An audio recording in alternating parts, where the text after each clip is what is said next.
It's on taken from a Quranic point of view. And since it's a teleconference, I think I can keep the introduction short and hand over to Dr. Yamina, who will start with the presentation on that topic.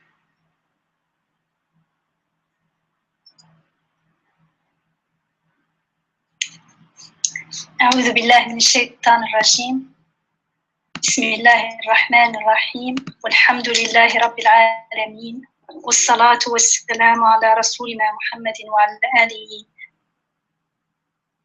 وصحبه أجمعين. Welcome to Always Receiving Noor's monthly lectures on Quranic wisdom. May we always be open to receiving the light of divine hidayah, and may we intend and make the intention and decide to let this guidance enlighten our hearts and transform our lives, inshallah. So today, as we announced, the subject will be about who Satan is, how is it described in the Quran. We'll start by asking ourselves, or keeping in mind actually, the wisdom, keeping in mind the wisdom in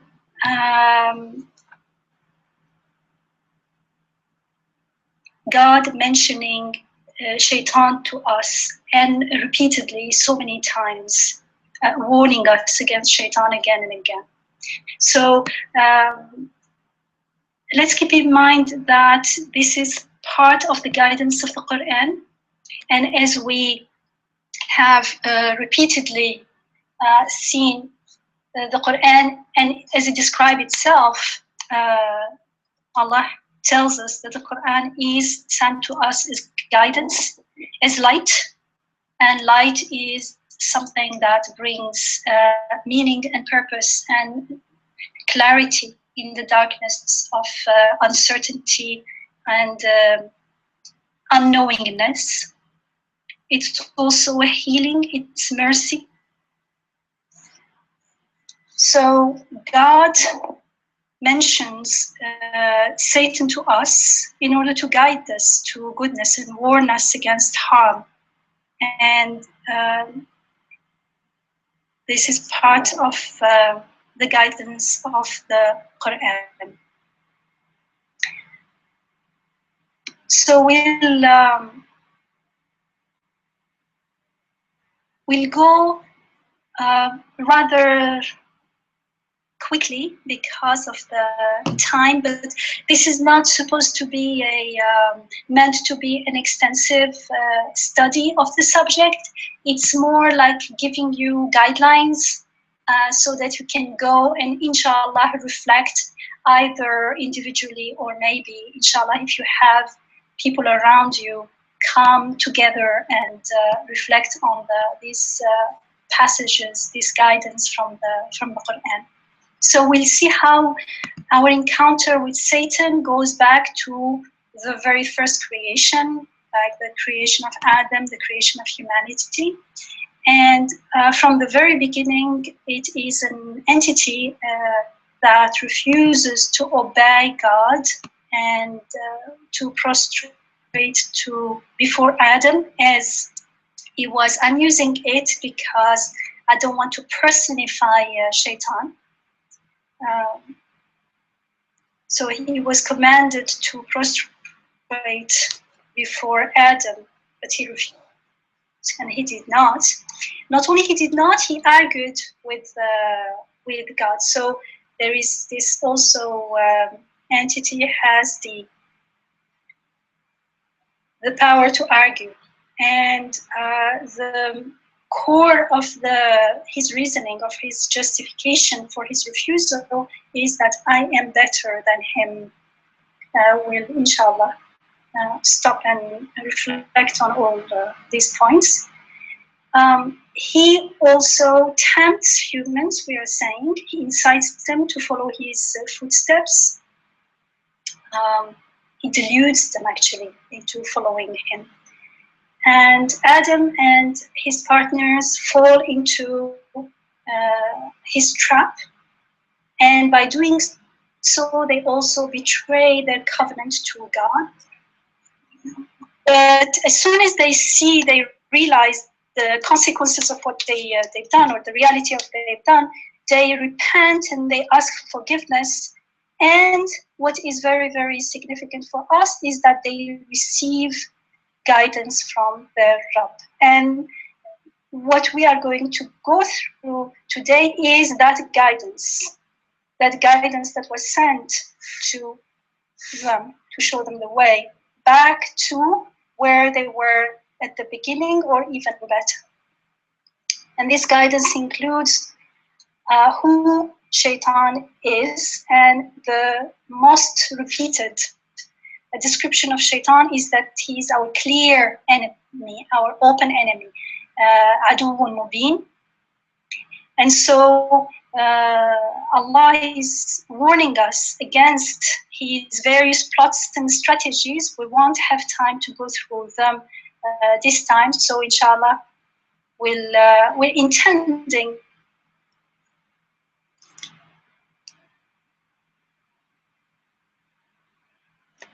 so we can go through the different plots and the deceptions of Shaitan, how he approaches us.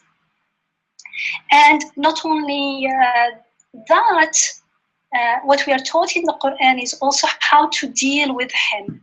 And the best of all is that the good news is that we are told that he has no power over the believers. So there is that tension in the beginning, because it tells us that most people follow Shaitan. Most people fall for his tricks. And so you become very, I personally become very apprehensive when you read passages like that, but then you relax when it says there is a way out of this, and that's the true believer, the sincere believer, the mukhlis. And ikhlas here is not, it's sincerity, but sincerity in the meaning that they are wholly devoted to God alone, that their tawheed of rububiyyah is complete. Because when it's not complete, in those gaps, that's where Shaitan is going to get in. And so at the end of the day, we also realize that actually the creation of Satan is good. Following him is bad for us.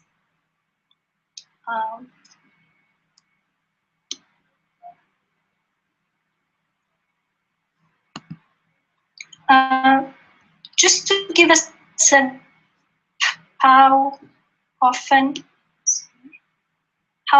the terms are used, just to see how important, because remember, if something that is often repeated, this is an indication of the need of object.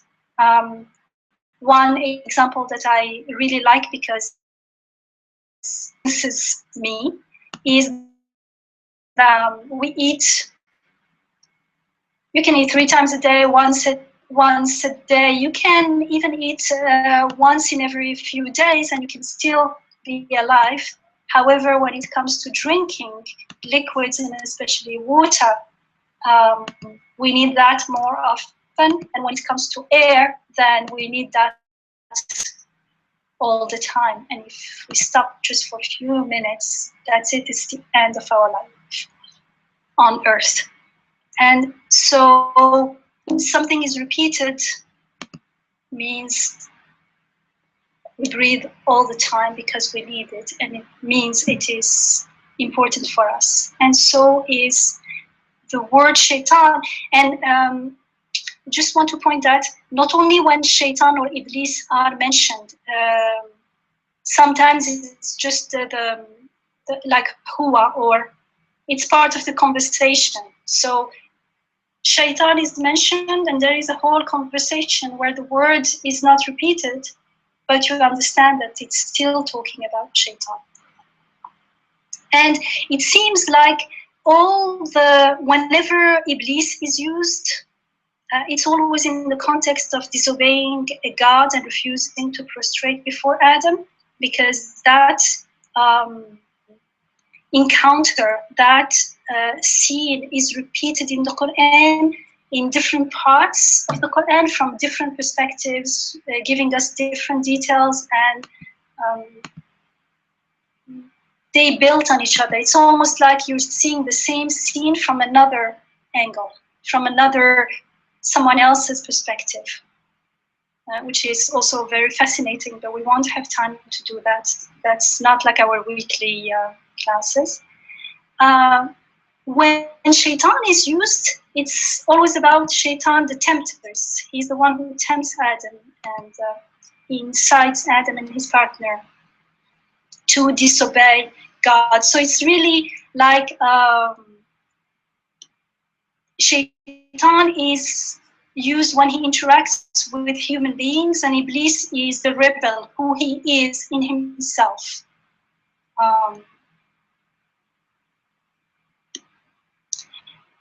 Just a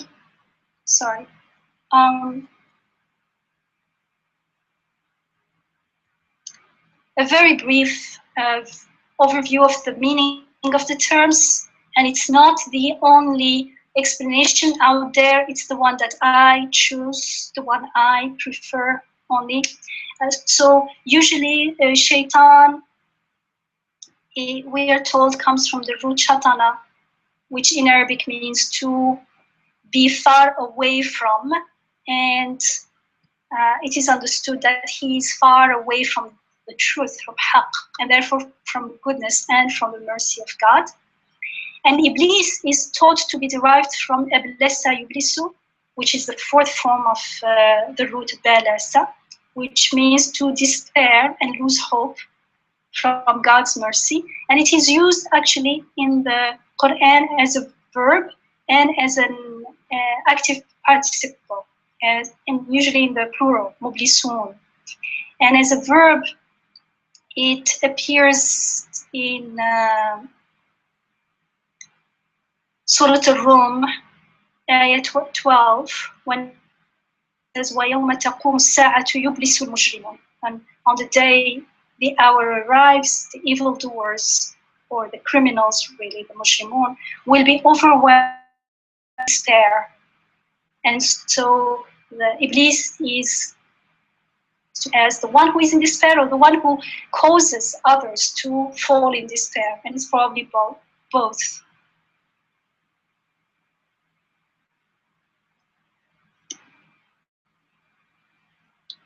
So tonight we will look, as I said, not at the tricks of and the strategies that Satan follows, but really about our first encounter with Satan, and try to understand through that who Satan is, inshallah. So we'll start with the beginning, Surah Al-Baqarah, in ayah 30. And I won't go into the details because, inshallah, our intention is to have a teleconference about the creation of Adam, the story of Adam. So here we're using this only as a background context to know what's going on, only, inshallah. So here we told that we see that your sustainer, your Rabb, it said unto the angels, behold, I am about to establish upon earth a Khalifa. Inni ja'ilun fil ardi Khalifa. A successor, a vicegerent, excuse the misspelling. They said, so the angels are answering, will you place on it such as will spread corruption thereon and shed blood, whereas it is we who extol your glory and praise you and hallow your name. So from the beginning, the angels know who this new creature is. They know he's going to shed blood on earth. And And also it is clear from the beginning that God, our Rabb, his plan is to create this human being, this new creation, to send him on earth. So the whole encounter with Satan, it's not like a human being. Adam was meant to remain in paradise, but it's because of Satan's interference that the divine plan was changed. There is no such a thing in the Quran. From the beginning, it's clear. I am about to establish upon earth a vicegerent. And so God tells the angels, I know, verily I know what you don't know. Oops.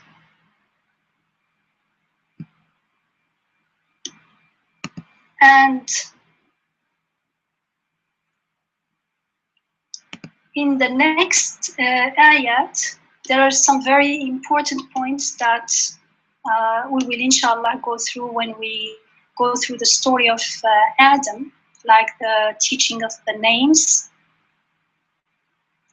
Here I will just make a very, very quick, let's say, remark that angels here, their obedience and submission to God and their prostration to Adam, and at the same time Satan's pride and refusal to prostrate to Adam has been understood by some mufassirun as an indication, a sign, an ayah, that most of the creation has been subjugated to the good of human being, to serve human being, to benefit human being, except Satan, which means Satan here, we will see that he constitutes a very serious obstacle to human beings' spiritual progress. And so he is an entity, or he represents an entity, something in us that has the potential to corrupt the human fitrah, which is created in the best forms, and corrupts it so that it becomes like the worst. What was the ayah? بأحسن تقويم ثم رددناه أسفل السافلين, the lowest of the low.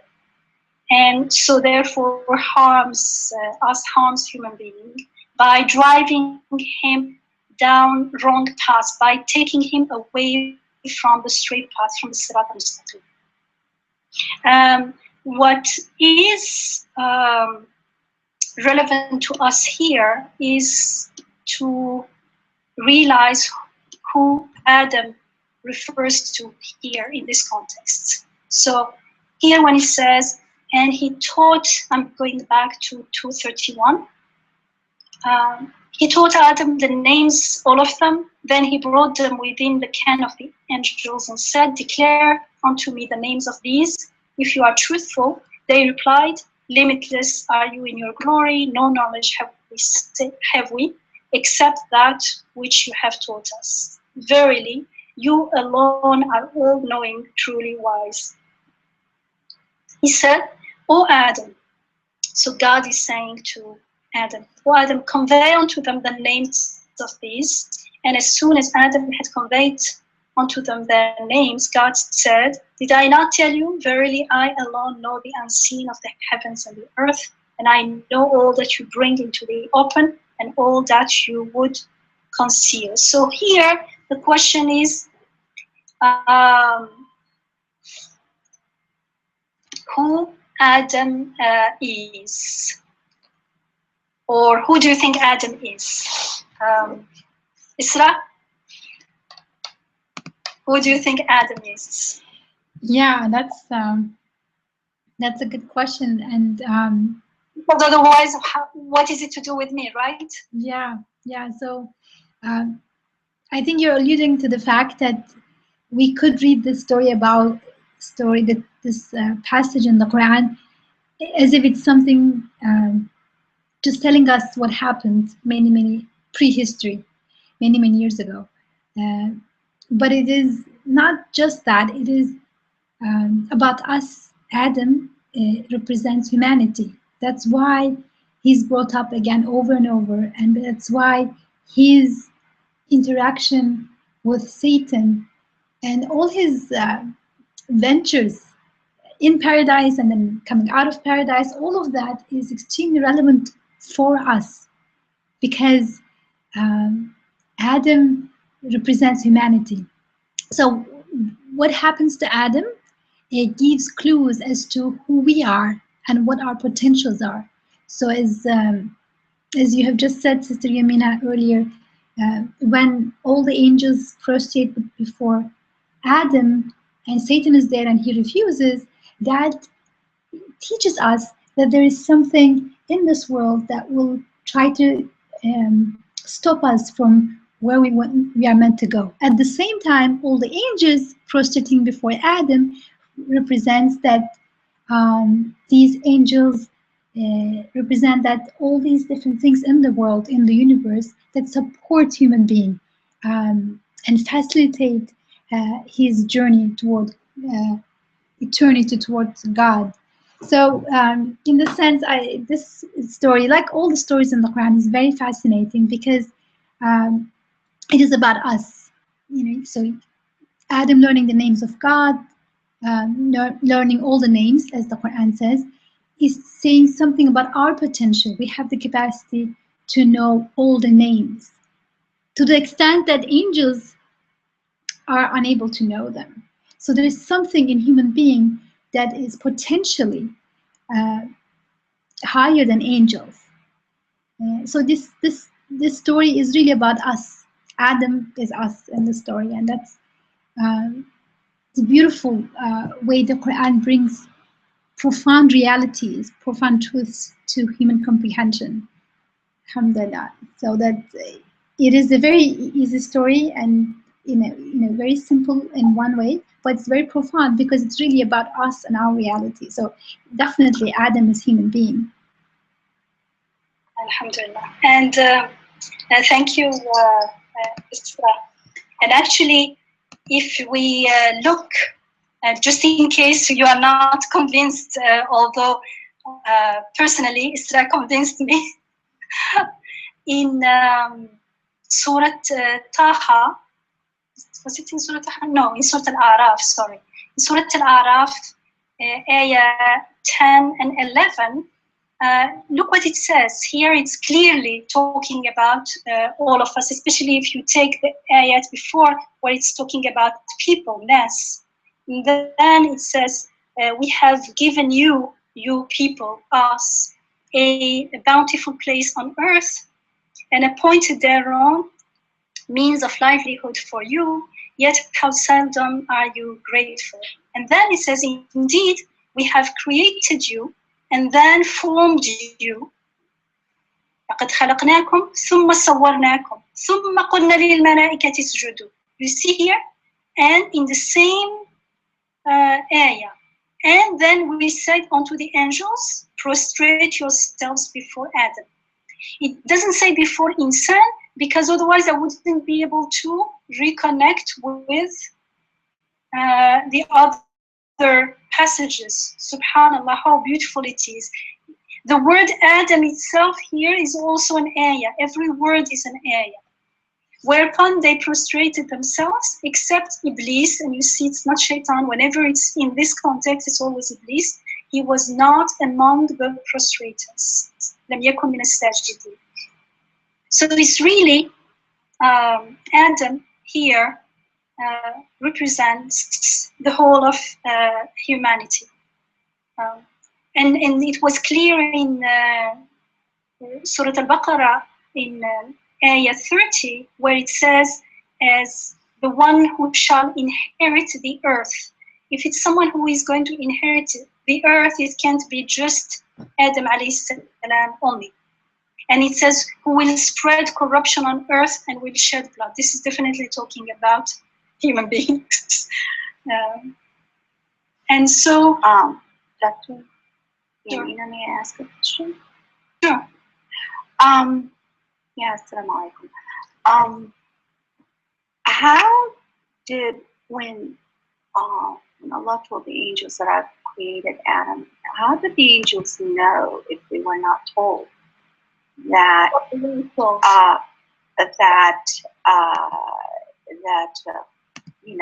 these new creation is going to create chaos? Definitely, it means they were told, because they say, "Subhanaka la ilma lana illa ma 'allamtana."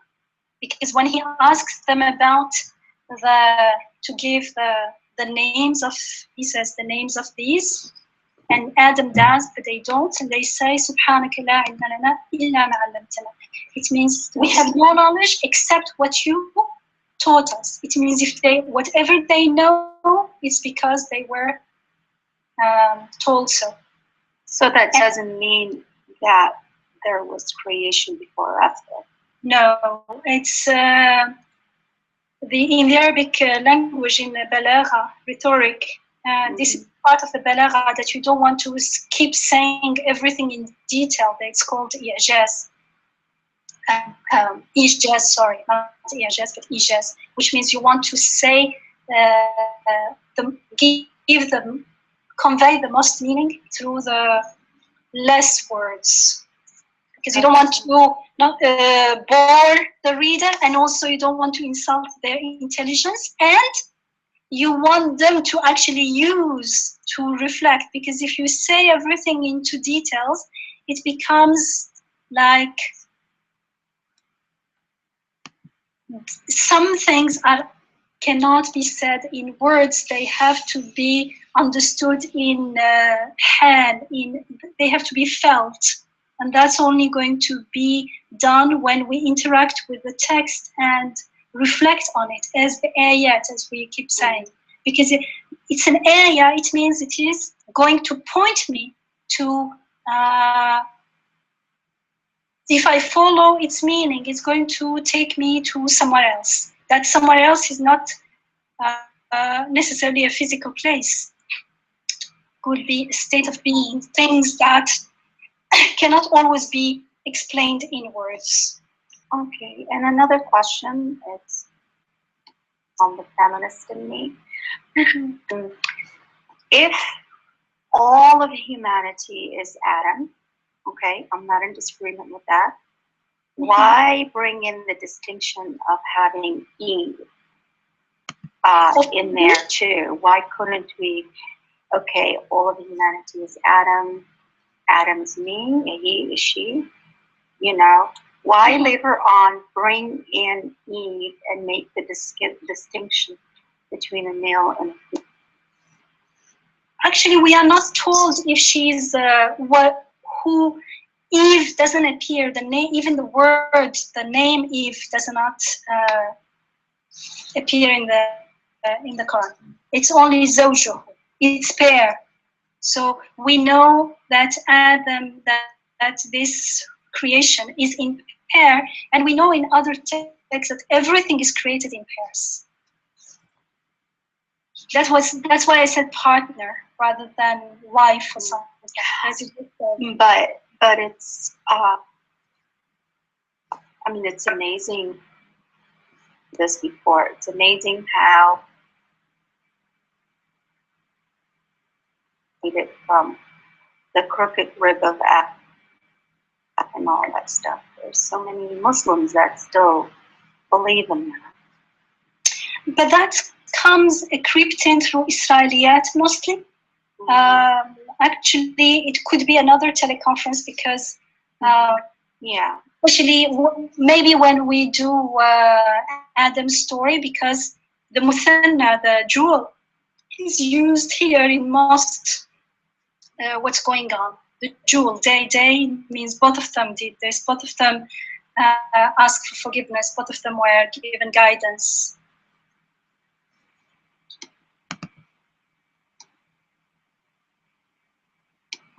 But yeah, they are interesting points. And as I said in the beginning, here we don't have the time to reflect in deeply on everything, but what's going on now is like giving us some material to think about, some cues to follow up, inshallah. Dr. Yamina, if I could jump in here, I really appreciate the question Huda asked. And yes, I think for me it was a moment of a breakthrough here, because I used to think about Adam and Eve in the story, and the fact that unlike in some of the traditional understanding and some of the Christian and Jewish material, Adam's partner is never blamed. They do everything almost identical. That they make a mistake together. They are together in heaven, and they make a mistake together, and they repent together. So I was kind of aware of that, but the fact that Adam's partner was never named, it was like somewhat a question mark for me. Some people said, well, she's not important, she's not even named, but it's not clear because she has agency, that she's acting, she's choosing, she's repenting. So it's not that she's not important, and he is highlighted. She's highlighted. So, but then when you said that precisely why she's not named, because it's not about a male-female situation. It's about Adam, who could be any one of us, and this Adam, later on in other contexts, we are told, is not alone, has a partner. So that's what matters. So if I am Adam, I have a partner, my husband, or So all of a sudden, the story became, I don't know how to put it in words, but I'm so excited because the fact that Eve is not mentioned as Eve. Not as zawj. Zawj is neutral too, like partner, literally partner. It's not a zawj.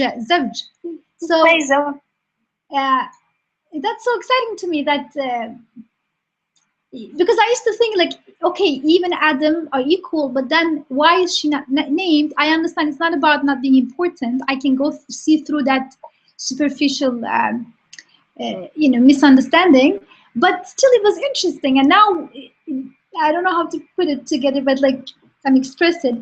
But now it came together because it doesn't matter her name, because it doesn't even matter if it's a male or female. So the whole story is not about. You see, our question is coming from already having accepted the biblical story. And we come with the question as if we're taking the biblical story for granted. But if we leave that aside, we're not sure about that, and we come and just look at the Quran as it is, we don't come up with an Eve doing this and that, or an Eve being the female or anything. It doesn't say, it says zawj, the partner. So if we said, if Adam, the other one is the partner, but I don't want to get into the details here. I just want to also say that in the Quran it says, we created human being and created its partner from the same soul, min nafsin wahida.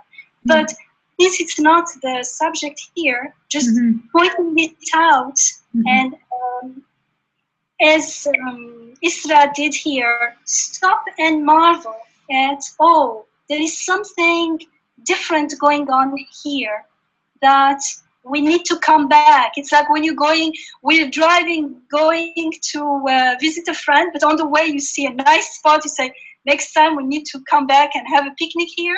So we say, we need to come back and reflect on this that because it is something significant. Yamina? I just had a very quick question on this. I just noticed here in verse number 35, Allah subhanahu wa ta'ala tells the angels to do this with when he mentions to prostrate. He talks about only Adam, and then in the 36 he says that Satan, Shaitan caused both of them to stumble. So now when the angels were told to do the prostration, it was just Adam or both? Look, when it was talking about look at 7:11. It says, indeed, we have created you, and this you is a mass, people, men and women. He said unto the angels, prostrate yourselves before Adam. And we say human being in Arabic, we say Adami. Someone is human, he is Adami. He is children, Bani Adam, children of Adam. And it's not only male, it's not about male and female. Okay. It's about... So it's humanity in general. Yeah, and 7:11 is very clear that it is about everyone. And the prostration is to everyone. It is the prostration has an allegorical, metaphorical meaning here. The fact that when you are a human being, we have the same inclination, the same we're responsible for worshiping God and being grateful. Everything is exactly the same from that perspective. So it's not like shaitan is only for man or... So if we go back to Surah Al-Baqarah in 234, so we're told that Iblis refuses to obey the divine command. When we told the angels, prostrate yourselves before Adam, they all prostrated themselves except Iblis, refused and gloried in his arrogance. Thus he became one of those who deny the truth. So the refusal of obeying God is described as arrogance, and that is going to take him, arrogance ends up with denying the truth. And we will see what is he denying, what truth. We will see immediately that, not in this text maybe, that he will deny some truth. And we said, O Adam, the next ayah, sorry, dwell you and your partner in this garden and eat freely thereof, both of you, whatever you may wish, but do not approach this one tree, lest you become wrong doers. And the tree is in some other places described as the tree of eternity. But Satan caused them both to stumble therein, and thus brought about the loss of their earthwide state. Just a quick clarification question. Is the tree described as tree of eternity in the Quran, or are you referring to Satan describing it as such to Adam? Is Satan describing it? It means he's trying to deceive them. Okay, thank you. Actually, yeah, he's trying to deceive them, and we'll see it in its context when it comes, inshallah. And so here it's saying they did listen to Satan, and so we said, down with you and be enemies unto one another. So when they leave that state of paradise, they come to a state, when we follow shaitan, we come to a state where we become enemies of each other. And so on earth you shall have your abode and your livelihood for a while. So it's interesting. The first thing, being each other's enemies, is leaving that paradise state, is when we follow the temptation of shaitan. We're not aware that he is lying to us and deceiving us. And the next ayah is, thereupon Adam received words of guidance from his sustainer, and he accepted his repentance. For verily he alone is the acceptor of repentance, the merciful. For although we did say, down with you from this state, there shall nonetheless most certainly come to you guidance from me. Those who follow my guidance need have no fear, and neither shall they grieve. So here, yes, they leave paradise, but there is the good news that guidance will be sent to you. And in this new state, a new being on earth, this new life, they will need guidance because it's a world of enmity, a world of fears. And so guidance becomes even more meaningful and significant. And if you follow it, then all is well. And immediately guidance comes as promised. In the same Surah Al-Baqarah, for instance, in 208, it says, "O you who have attained to faith,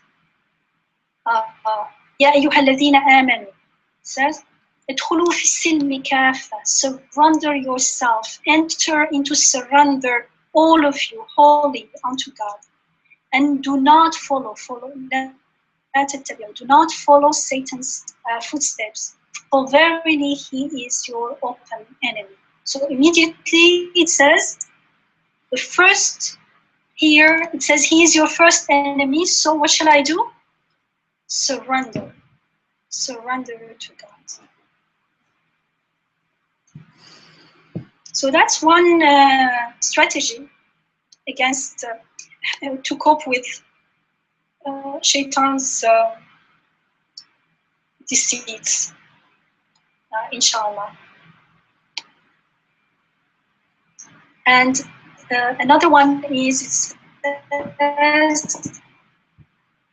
behold, Satan is an enemy unto you.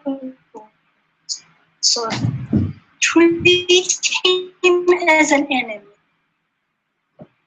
He but calls on his followers to the end that they might find themselves among such as are destined for the blazing flame. So, of course, it's saying say enemy. First, we have to realize, to know him, to recognize him, to be aware of him. So that's one thing. And then the second one will be, okay, now I know this is Shaitan. What shall I do? How do I take him as an enemy? Nowhere does it talk about fighting him.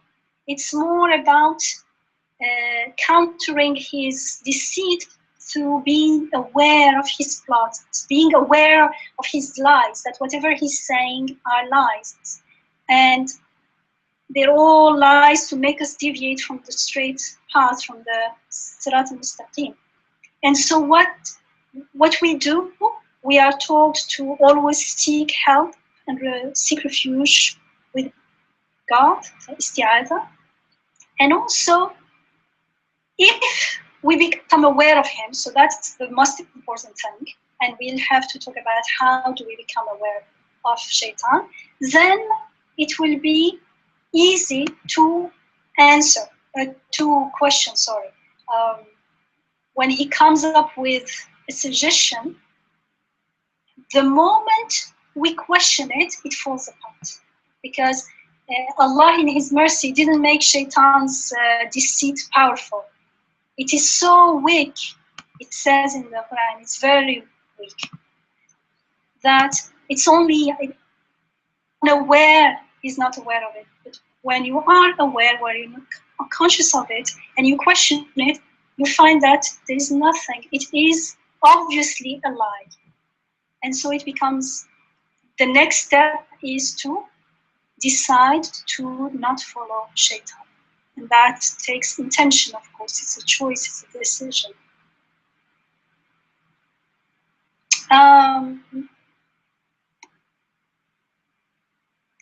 There is, just in case no one asked so far, but one of the questions people ask the most, and which I don't think is really relevant for understanding who Shaitan is. However, the question is Shaitan a jinn or a fallen angel? And there are many opinions out there and I will share with you what I understood, what I concluded from what I've learned so far. And of course, Allah, I think usually the confusion is probably because Iblis is mentioned together with the angels. We told the angels, prostrate yourselves before Adam. They all prostrated themselves except Iblis.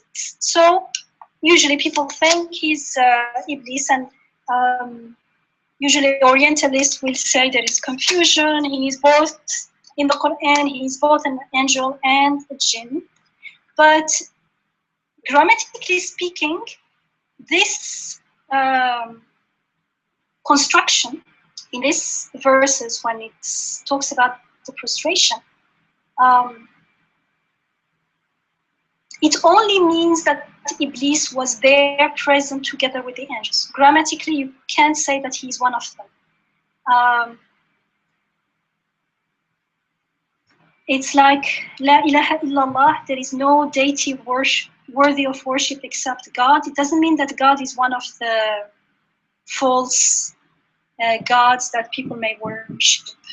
Or, I'm not sure about English, but at least the logic is like this. If we say all of the students were sitting except the teacher, she was standing, then the teacher is obviously not the students. So when there is an exception here, it does not necessarily mean that he is one of them. It could be, it may not be. It only means that he was there present. At the same time, it is accepted that angels are conscious beings with no free will. They cannot disobey God. They always obey God. And in 2:30, what did they say? وَنَحْنُ نُسَبِّحُ بِحَمْدِكَ وَنُقَدِّسُ لَكَ. So they always glorify God and never disobey. Only human beings and jinn have been given free will, and so they can disobey God. And here, in this case, Satan obviously can not only disobey, but also argue with God. And whenever human being in the Quran, there is a conversation, human being arguing with God, there is also a description like Satan. So this is something, a side in us, and in human being as well. Another evidence is that Iblis was not an angel is in Surah Al-Kahf, which is Surah 18, Ayah 50, when it says, we said to the angels, prostrate before Adam, and they all prostrated except Iblis. He was one of the jinns. إِلَّا إِبْلِيسَ كَانَ مِنَ الْجِنِّ. And he deviated from his Rabb's command.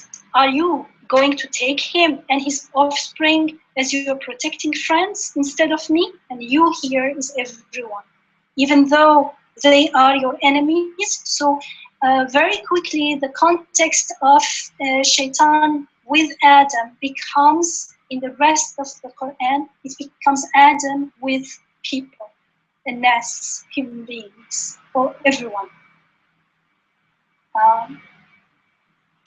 The way it is also says, even though they are your enemies, and the way the Quran repeatedly describes Satan as Aduwwun Mubin, a clear enemy, it also means that it is easy to see that he's an enemy. It is easy to see that he's lying, and he has no, he doesn't have our good in mind. And why is it so clear?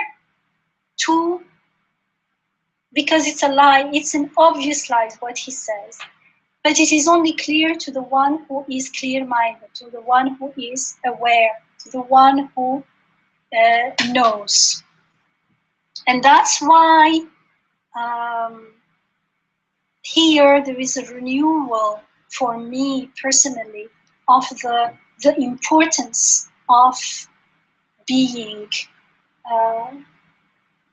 living consciously, living a conscious life, because it's so easy to go on a unconscious mode, like putting the car on cruise and let it go on automatic, and we do that so often. And that's why we have to remember God very often. And one of the, not this time, but next time, inshallah, we'll see that those who remember, do not remember God, then shaitan becomes their qareen, their twin, their second other. They identify with him. They don't have an identity anymore. The shaitan is always whispering and speaking his mind, and they think that's their mind. They become so weak that he overtakes them. He becomes the master inside. And there is only one way to get rid of that position, is to go back to dhikr, to remembering God. And of course, remembering God, you can go back to one of the teleconferences, which was about the meaning of remembering God and the significance of remembering God.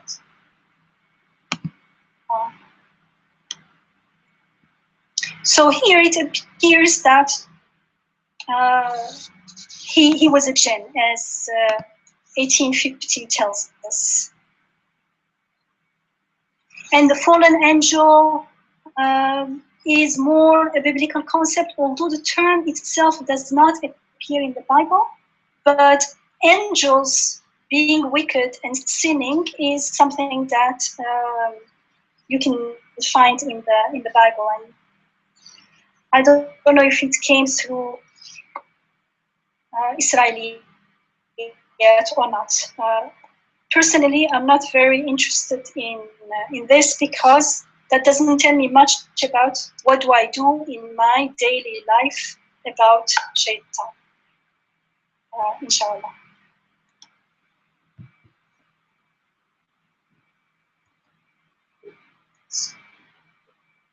So if there is no question so far, I'll go to Surah Al-A'raf, which again tells us about the creation of Adam and the encounter with Iblis, but giving us some different details this time. Dr. Yamina? Yes. Okay, just wanted to clarify something. So, like, to me, okay, so shaitan and angels and jinns, these are created beings. I mean, like conscious beings that we do not see. Is that correct? Wow. And so this, if so, because to me now, okay, I think I'm getting confused in terms of, like, so these are they're not concepts. For example, you know, the whisperings of the shaitan. So I was thinking sometimes how hard it is to, you know, when sometimes you're in a situation and you are indecisive and you're trying to filter out, basically, how can you make sure that if you're making a decision, that is the right decision? Well, it's not influenced by satanic whispering, something like that. I personally, I don't think we can make sure that it is the right decision, but we can pray that we are making it with the right intention. And the moment we become aware and we are concerned about this, then we are going to learn more and more to differentiate. It doesn't happen overnight, but it becomes clearer and clearer. Because at the beginning, it could be that our same time, like Adam was sent some words, some guidance. When we are inspired, that inspiration very often when we don't live a purposeful and intentional life, and it seems like it's very far. It seems like that is a noise in the background, but it's like when you're listening to this conversation, for instance. There may be some cars going into the street, some people talking far away, but it's all noise for you, even if they are in the room next to you. Because all your attention, because of your intention, your attention is all to this conversation becomes important, and it's in the forefront, and everything else comes second or is in the background. It is the same when we are unaware. Inspiration and haqq and truth remains in the background, and all those that noisy inner voices come in the front. But if we learn to stop and make istighfar and listen, then that will change. Wherever we put our attention, we will start hearing that, and it becomes, the others, it will be, if you're not sure, ask yourself, is it true? Is this true? And in the beginning, things that seemed 100% true, you realize afterwards that it's not always true. In the beginning, you say it's not always true because the opposite is also possible. And then you realize that no, it's only my own perception because I'm used to it, because whatever the reason. But it's not the truth, what I see it veiled with my own perception that I have never questioned so far, and therefore I start, I confuse my perception with what's going on out there. And it's only when I start questioning it that I'm going to learn to differentiate it. There's one more question from Moana. Moana, would you like to ask your question? Yes, hello. My question was about fighting or not fighting shaitan. I know you mentioned that we should not fight, we should pray to God and ask for his help. But I wasn't talking about fighting in the literal sense or, being violent, but I'm saying that we should somehow act to minimize or stop the impact. Like when you see somebody doing something wrong to somebody, not acting sometimes is just allowing it. Yeah, here you will see that shaitan is primarily an inner phenomenon. And so anyways, there is no way to fight it in that sense. It's only about being aware of it and giving it its own perspective. And that's it. It's there, and it's there for a purpose. And I know what it is there for, and I don't follow. It is not there to be followed. But definitely, since it was created in us, it was created for a good purpose. When we learn what the purpose of its creation is, then it will have fulfilled the purpose of creation. It's definitely, so far we know that it was not created to be followed, because it lies to us. Yeah, I mean, to me, this shaitan is really something inside myself. It feels more like the things, for example, that I'm running away from. So why I'm sure about this? Because the action comes after. So the action is the result of my thoughts and emotion. And if I have my thoughts and emotions clear, then I mean, if I have my thoughts and emotions in the presence of God, then it will be a believer actions. So the action to me is not the first thing. When I think of shaitan, it's really more that I think of the things that are painful for me. Let me ask you a question here. Look at sorry, what was it? Is it 7:10? No. Here, when, okay, look at this ayah, 7:12. God said, what has kept you? So he did not prostrate, Iblis. So God is asking him, what kept you from prostrating yourself when I commanded you? Look at what he says. Iblis answers, I am better than he.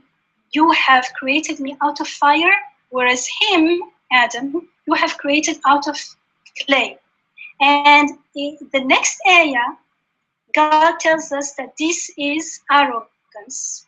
He says, down with you then from this state, for it is not meet for you to show arrogance here. Go forth then verily among the humiliated you shall be. So we are told that this is arrogance, and the result of arrogance. But what kind of arrogance? For example, so when to me it's really the most painful and awful things happen because we run away from our fears. For example, if I am afraid of being alone, I will do all kinds of stupid stuff to just not even feel that fear. And this is usually where tons of bad actions are able to survive life on my own. Then I will do lots of things so that arrogance it is to me. And it's just my And thank you very much for this question and the answers. And I want to add about taking action in the world. Definitely one of the ways in which Satan gets to us is to scare us. And there are passages actually in the Quran that talk about how Satan scares us. So I think of situations where I silently accept something going wrong and around me, and it's usually because of fear, like either what people would say, or if I say this, would the unjust person attack me and hurt me. So all kinds of fears that come, and Satan is really working in that level of stopping us from action because it gives us something to be scared about, which is not real. If you do this, people may be in need of more donation, but if I do this, then I will be myself losing, and so on. So definitely we need to take action. We need to struggle against evil, or what appears to be as evil or wrong in the world. And at the basis of that, it's that human decision. And that decision is connected to how Satan is trying to scare us about taking action. Things, there are so many things that we have to make choices about. And at the bottom line, whether we are making them for the right intentions is important. Yes, please. I think what we've said, and Andrea repeated again, is that this entity, this phenomenon of Iblis and Shaitan is something that's going on inside of us. We have to remember that, because even if there is a Shaitan outside, even there is something going on outside, it only affects us to the extent that my personal Shaitan, there is a hadith about it, that everyone has a Shaitan. If I do not, if I have conquered, if I had, like the Prophet ﷺ, he said his Shaitan, with the help of God, has surrendered, then whatever is going on outside is not going to affect me, and I will be able to take the right action. neither going overboard nor being afraid and not doing anything. And both of them, going overboard is anger, comes from fear as well. And fear, one of the tricks of shaitan, he scares you. And so we don't want to go into the tricks, but look at this area here, 7:12. This is a way, this is how shaitan reasons. He says, I am better than he. Why? Is he right? What he says, does it make sense to you? Why is shaitan thinks he's better than Adam?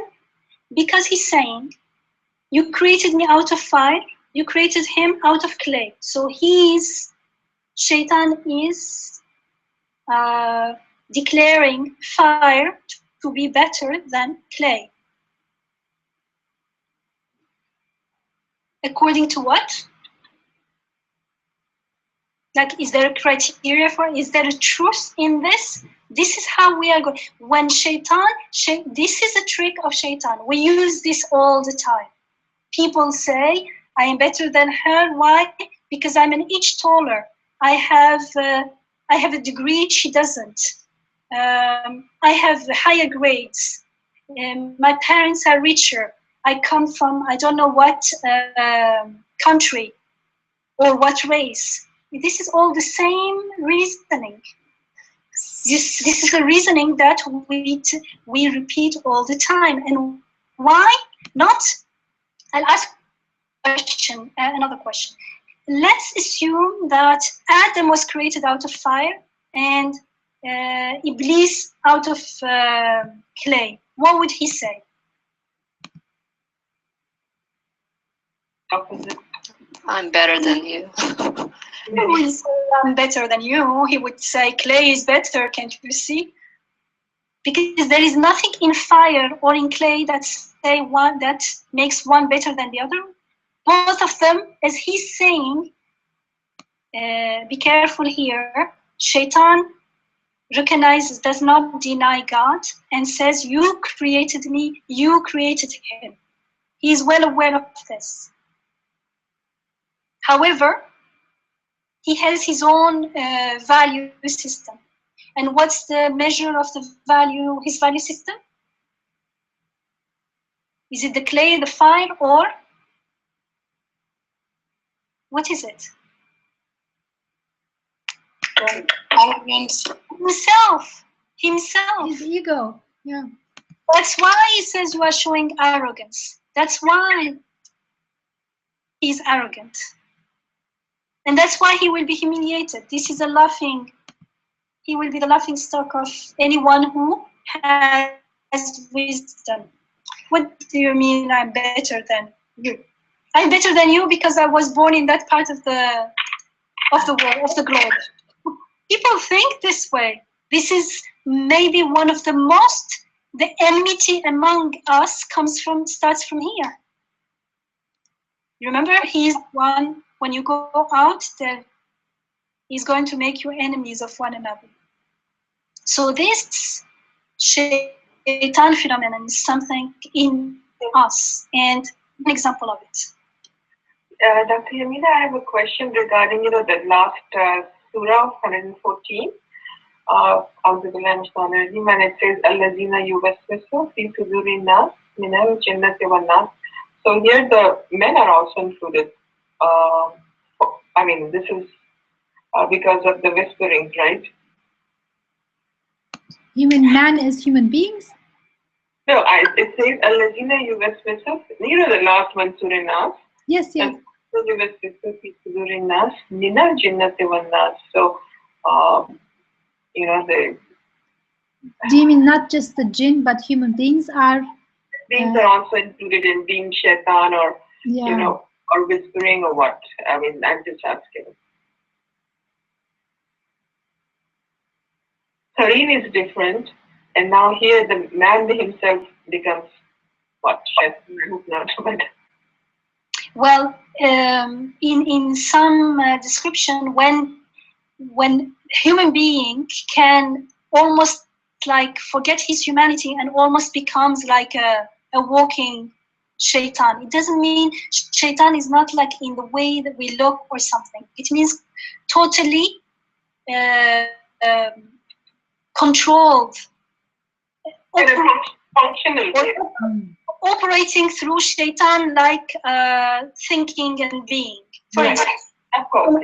when I think that I am better than any other human being, for any reason, who said that you have a degree better? Who said? In the Quran, whoever created us, Rabbul Alameen, he's the only one who can decide, and he says that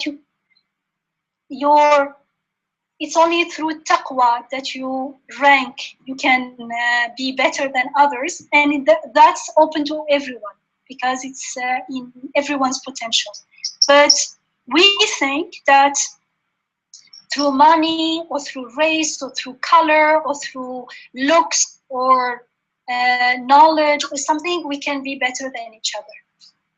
And that's arrogance because it's not the truth.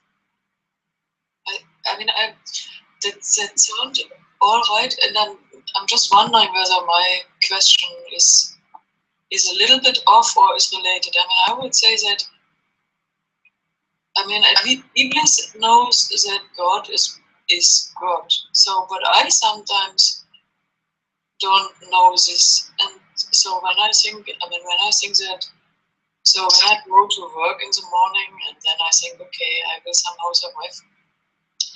And in fact, I'm running away from realizing that nothing is in my hands.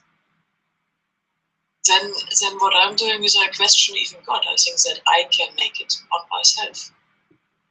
And I mean, I have this, sometimes you have these moments where you really stop doing that nonsense, that you have to make a little turn.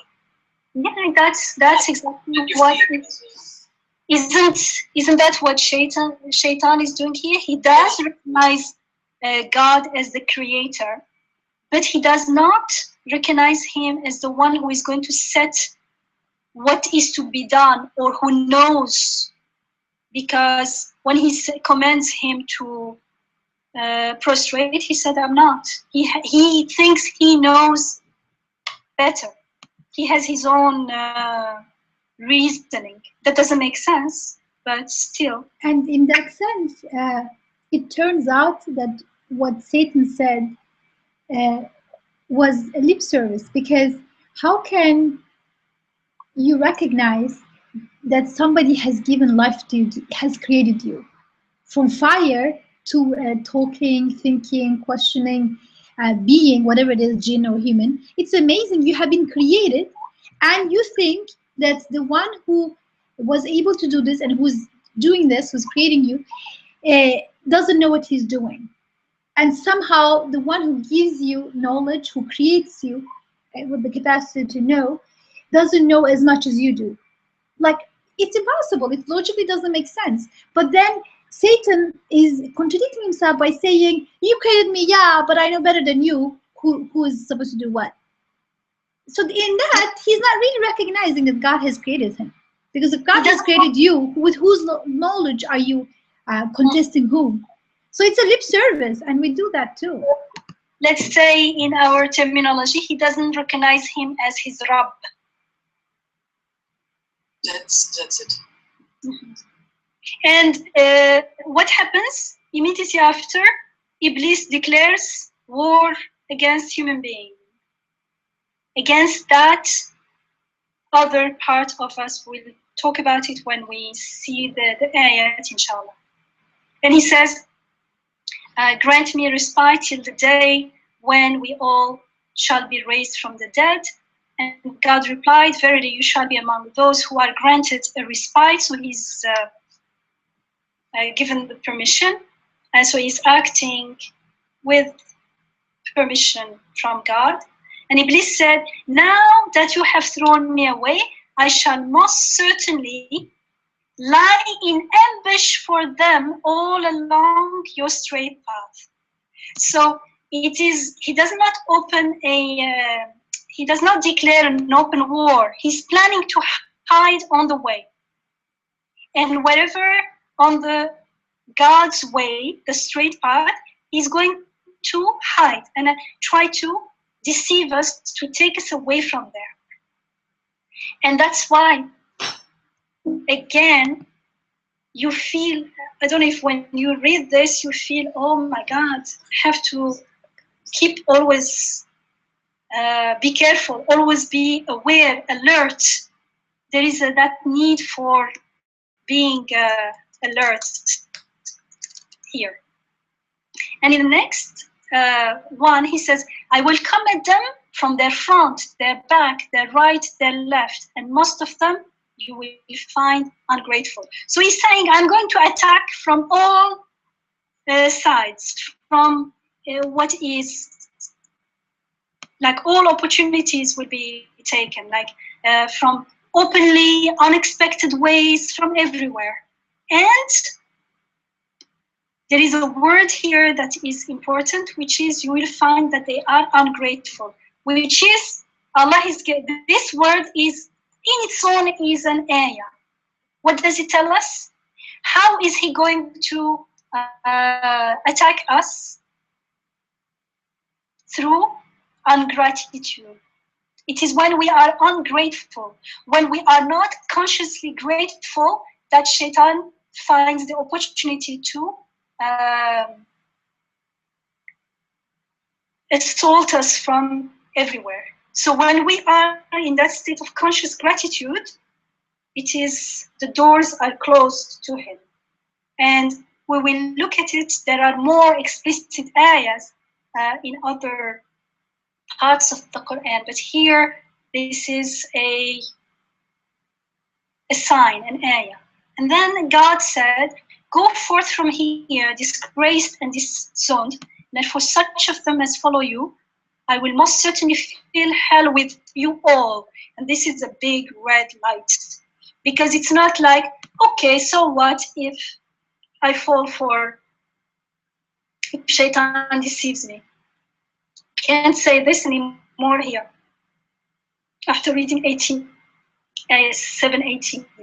because the way he will take us out of the right path and pull us back to all the wrong paths, that, which means the paths that take to hell, to unhappiness, to despair, to anxiety, to fears, to not being able to trust God, to doubt, to. And so this becomes very, very important. Oh, like I better be very alert against Shaitan. And one of the things we got so far, surrender, it said, surrender to God. And so we'll surrender and here be grateful. And as for you, O Adam, dwell you and your partners in this garden, and eat both of you whatever you may wish, but do not approach this one tree, lest you become wrong doers. And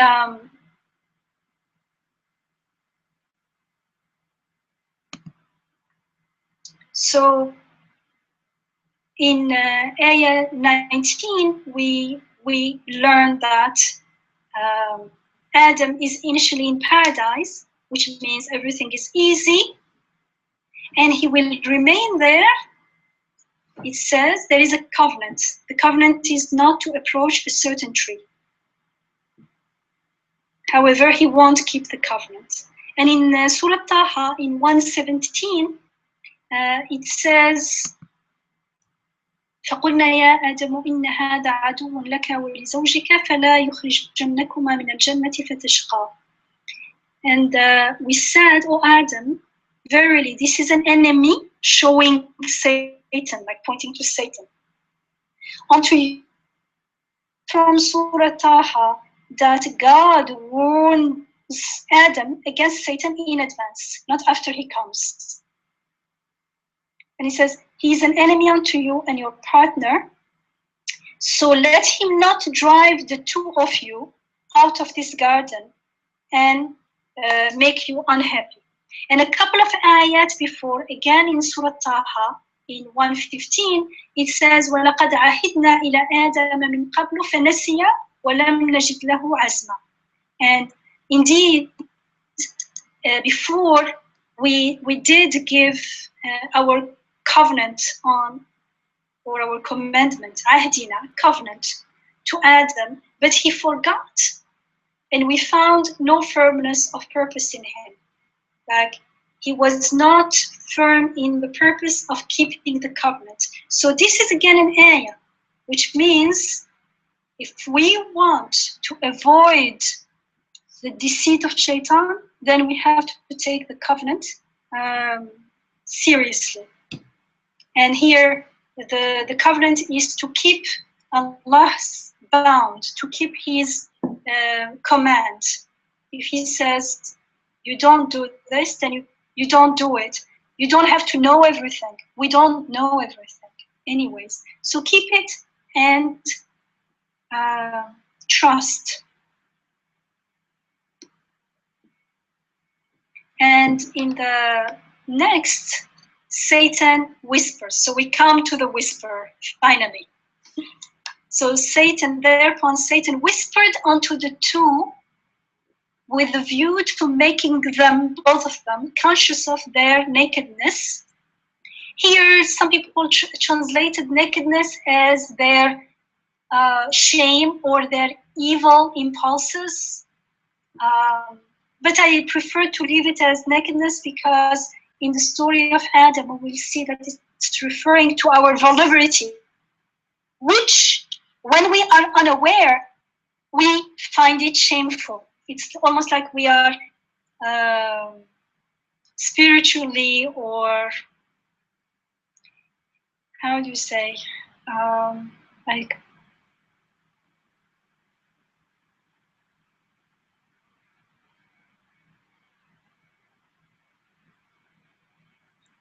to others.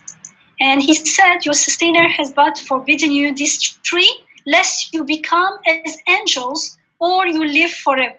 So this is his trick. He's telling them, he just told you to not eat this tree because if you eat it, you may become angels or you will live forever. It's not even sure. It's just like sometimes we have that inner voice. It doesn't say for sure it's like this. What if? And you say, what if not?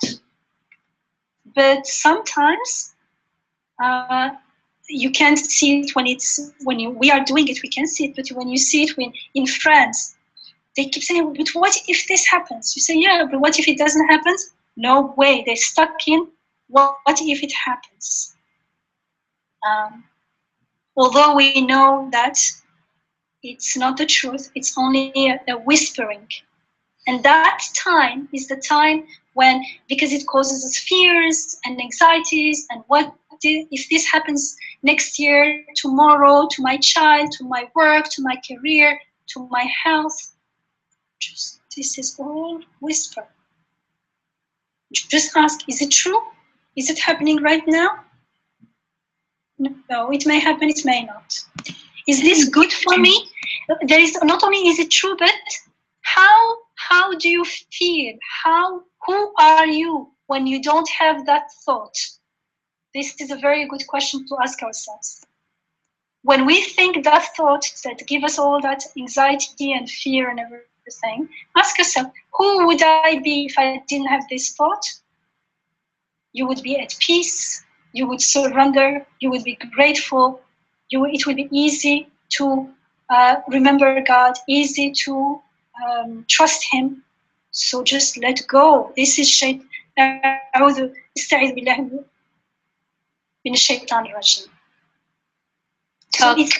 Sorry, are you talking about the what if question? Like, I mean, we should ask ourselves, like, if we have the what ifs. What? Not only what ifs, but for instance, what if is clearly a whisper. Okay, and since you mentioned about, like when you're conversing, in different situation with friends or like people, I mean, you're making a decision, what ifs, and earlier when you were, I guess there was this definition about Iblis that it causes people to fall in. Iblis, it causes people to fall into despair. So as a person, if you feel that you are very prone to get influenced by, I guess, by situation where you feel that like others, how should I frame this? Let's say that you might get influenced by, let's see.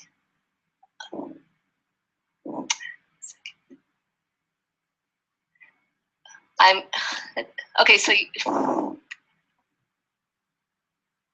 hang on a second. I'm trying to formulate my question with the appropriate wordings. I mean, so like, Iblis is based, like this.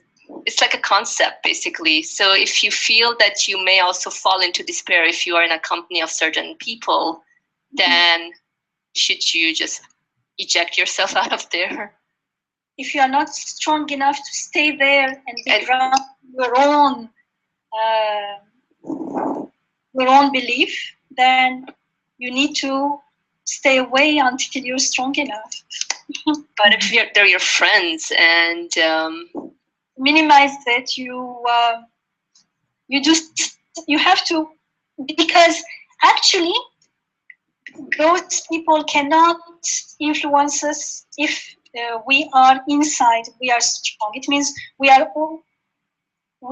are vulnerable to their influence because we ourselves have an open door to that.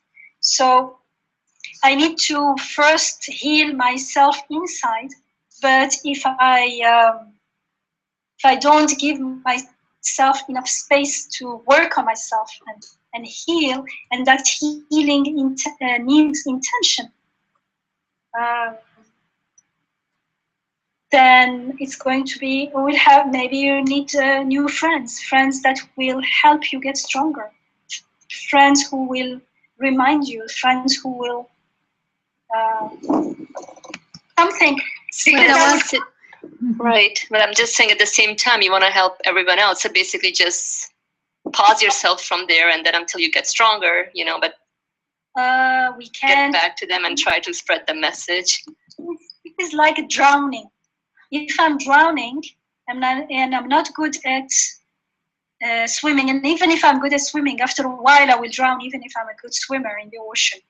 So first, let's go into the ship of Noah, the Ark of Noah, the Ark of Iman and of Tawakkul, and then we can help the others. We can give them a hand for those who want to join us. But if we're all in the ocean and I'm trying to help them, it's not going to last long.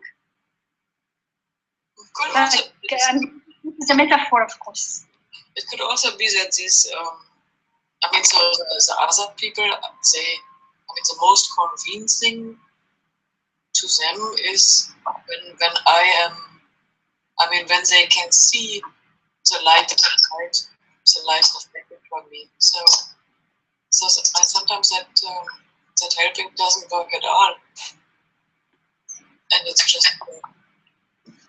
It only helps to the extent that the other person is willing to be helped, because we can think about ourselves. Can anyone help us if we are not willing to? It works both ways. No one can harm us without us being willing to be harmed. I'm not talking about harming from outside, like someone can beat you or something, but from inside, that connection with our Rabb. No one can disconnect it for us, and no one can connect it for us. So it's okay to get out of a situation if you feel that you are not strong enough to handle it, but then you feel that the same type of situation keeps happening, and then you start realizing, okay, this is maybe like a training. What message is this bringing? How? If it keeps up, then it's a sign. If there is a pattern, it's a sign. It's a sign about something in me. Maybe I am leaving, but I'm not doing the work in me. There are verses in the Quran where it says, وَدَعْهُمْ فِي خَوْضِهِمْ يَلْعَبُونَ. Like, leave them. They are whatever they are busy with. However, if I am not, it shouldn't be with like, who are you? I am going to leave you. You, the ghafil, and I am the. It shouldn't be in that with that intention or that attitude. It is with the attitude of seeking help. I'm too weak. I cannot even help myself. How can I help them? So I'm going to strengthen myself, and maybe, inshallah, will I may benefit others as well. And not. But if I keep finding myself in the same situation, then I have to go back to myself and ask myself, what's going on here? What is it? What is this telling me about me? Not about the other people. Maybe I'm just running away without doing anything. Maybe I'm belittling them as if I'm the one who is good and leaving them out. Whereas I should leave them with istighfar for me and them, praying for them, and making istighfar that I'm too weak, I can't even help myself. God, you take care of me and them, all of us. It has to be done in a state of prayer for all of us, inshallah, for each other. And why there is so much focus on helping? Why not just on being there? I find it kind of arrogant, a bit arrogant, and I'm not saying, I'm not pointing people fingers. Yeah. So I'm hanging around people and I'm like, and I want to help. Yes, we want to help. It's part of our humanity. Why can't we concentrate more on being there? Because being there is a lesson in itself, and we could probably find the answers by just being there, being with the moment, and we could probably find the answers. However, if it becomes emotionally draining, then we know that this is time to back off a little bit. Not because of failure or that we're not doing a good job. It's just that it has become overwhelming. Yes. And the focus shifts from wanting to be there, wanting to be empathetic and want to be understanding, shifts to more about me, how I feel. Where, in my opinion, if you want to help someone, it's not about you, it's about what the other person needs. Yeah. Well, I liked in the beginning when you said about being there, because if we are truly being there and being present, then it's neither about me nor about the other person. That even if there is a need that needs to be answered, and I am answering the need, it's through being there I become like a channel to God's help, God's compassion, whatever. I don't know what the other person needs. I am myself, not only I don't know, and I don't have what they need, but if I am truly present there, present to their whatever I witness in me, because whatever I see in them is going to reflect in me, then I will be open if there is anything coming that Allah is going to send to them through me, that it will, I won't block it. And I will be amazed at it. And I will recognize that it is for them, and I'm benefiting from their presence rather than the other way around. So I like the way you put it, being there. And because when it's about being, all the language is going to change, but usually all our questions are coming from a space of doing. And that's why the questions are not always accurate. That's why it's tricky to answer them without going into shirk, pollution. Yeah, and that's why I understand when you said you feel that arrogance, because that arrogance comes from the shirk of forgetting that I'm receiving right now. And I am not, sometimes I'm not even, I can't even say I'm sharing. I'm receiving and it's being shared through me, almost, I would say. Because otherwise it could be like I'm sharing, or they are doing this to me, I'm doing that to them, and it becomes me and them. And that's when we are still in a space where we are not totally connected to ourselves, our vulnerability, and our Rabb. It's not a full tawheed yet. It is more a cognitive relationship. Just going back to the surah, I'm just amazed that, well, I really shouldn't be amazed because it happens to me all the time. The surah that we're looking at, 720 and 721. I mean, it just hit me like, Adam, we must be very dense. I mean, when Allah had ordered the angels to prostrate to Adam, Adam was there, and he had witnessed Iblis not, in defiance.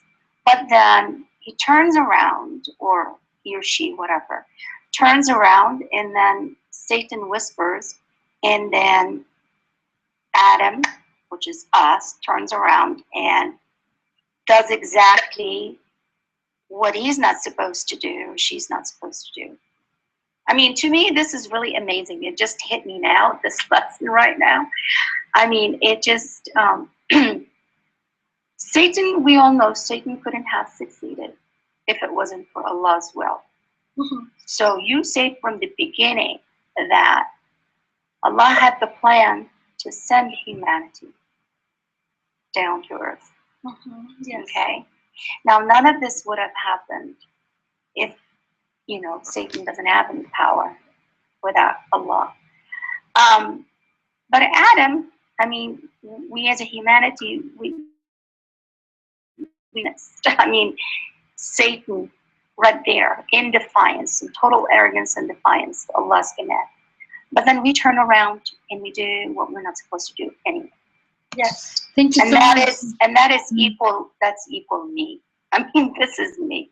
It's amazing. It's really amazing. Thank you for sharing. However, we learn from that experience. When we do, inshallah, maybe we should have the teaching of the name separately, because that's how we learn, through those experiences. And not only that, but immediately, as soon as Adam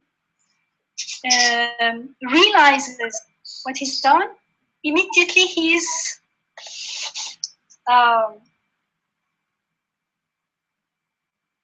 he asks for forgiveness. So the asking for forgiveness is also a key concept here, because the moment he asks for forgiveness, he is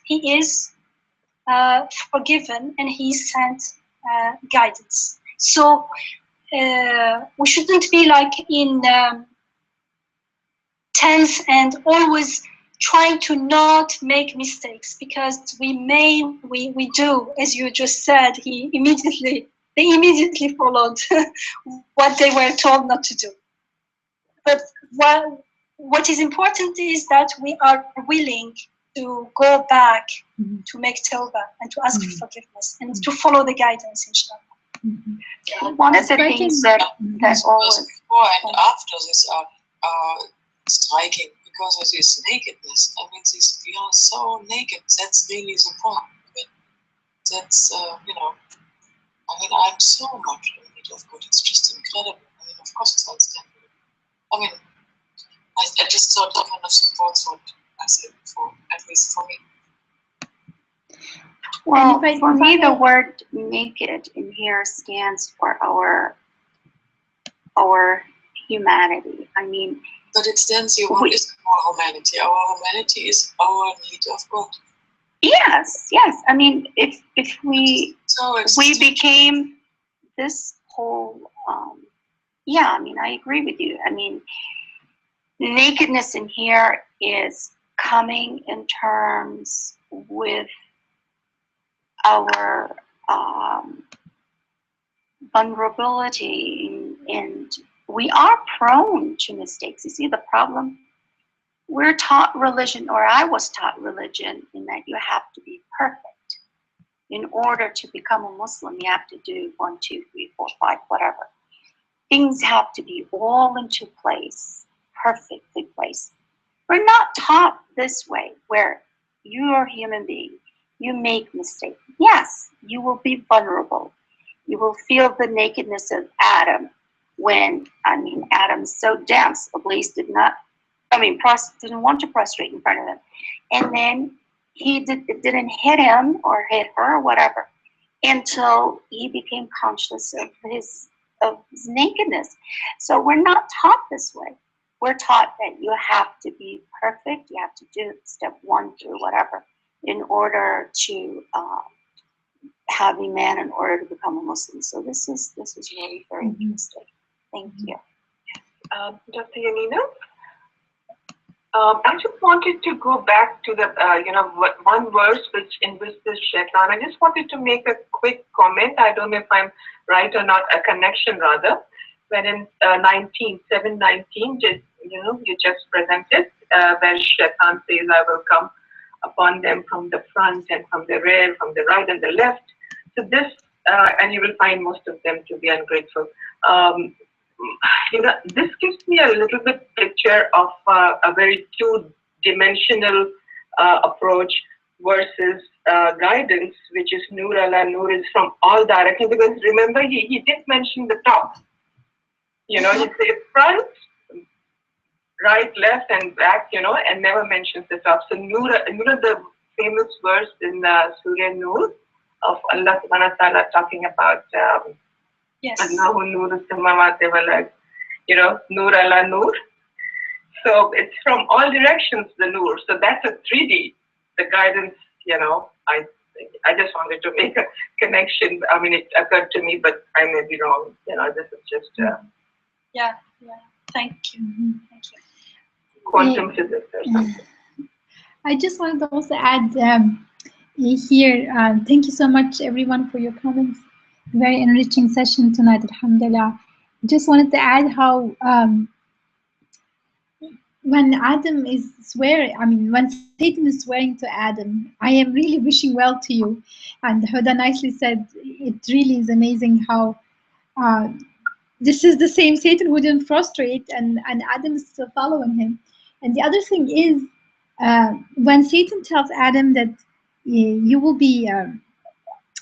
have a good outcome by disobeying God, and that in itself is a huge red light, because how can I get something despite my Rabb, despite my merciful sustainer?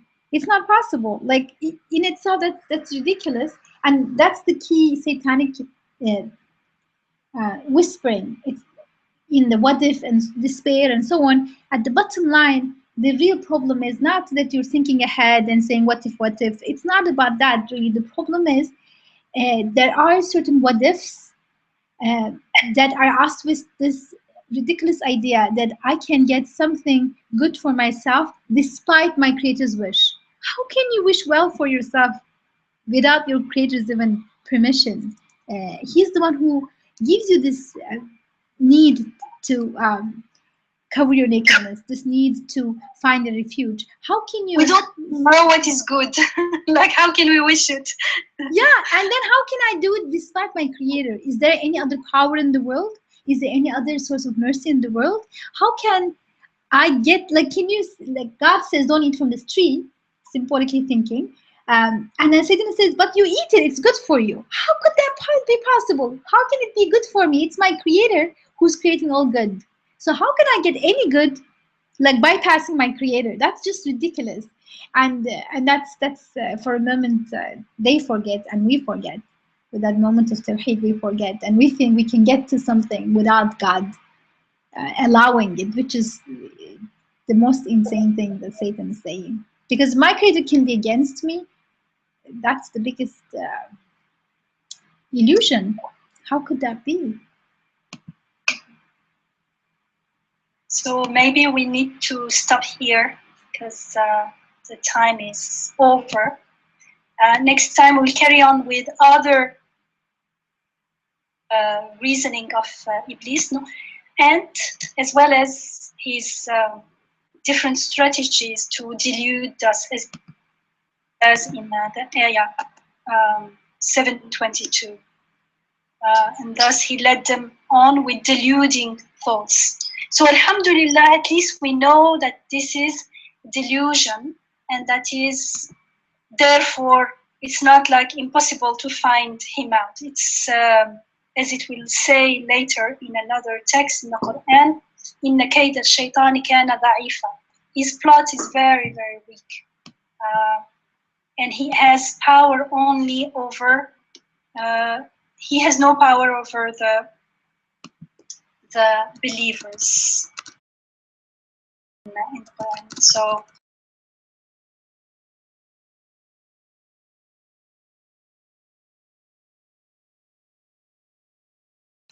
and in the sustainer place their trust in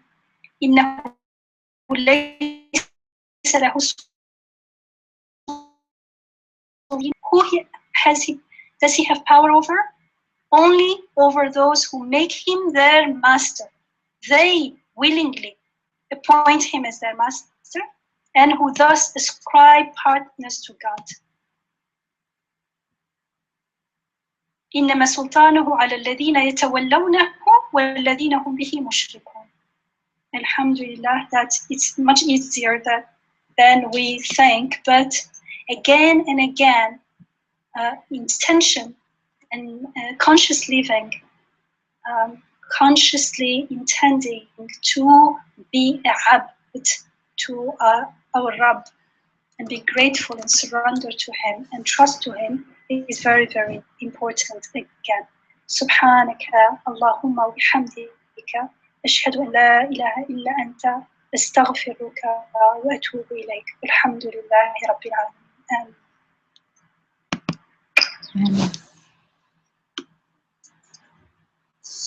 Thank you very much, Yamina. This was great. There's one more question from Masu, but maybe, I mean, I felt a little bit that what you said in the last was related to that. And so maybe we can keep this question for next time.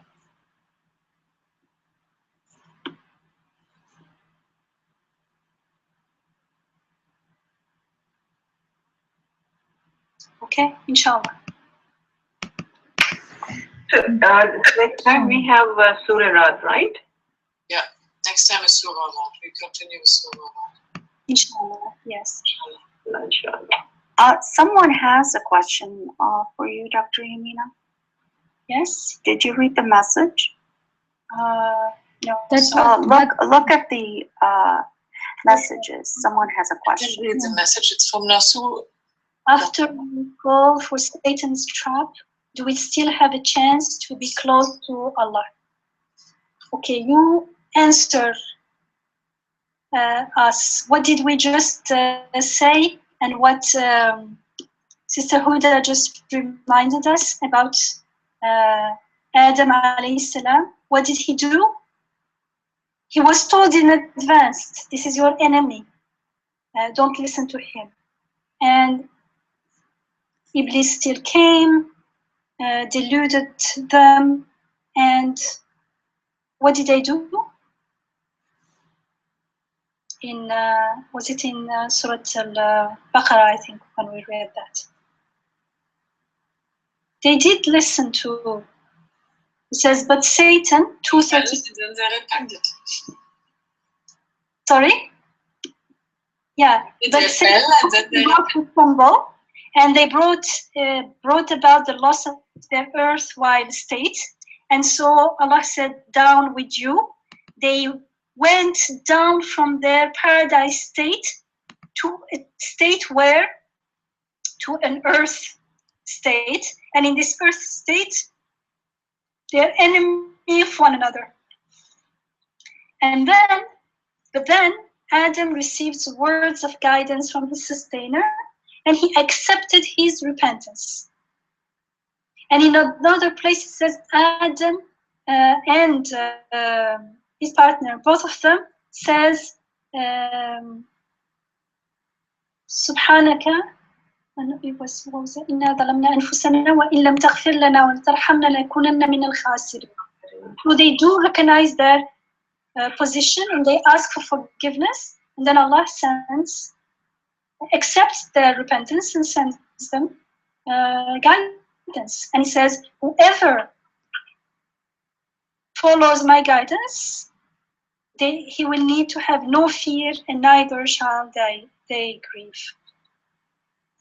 So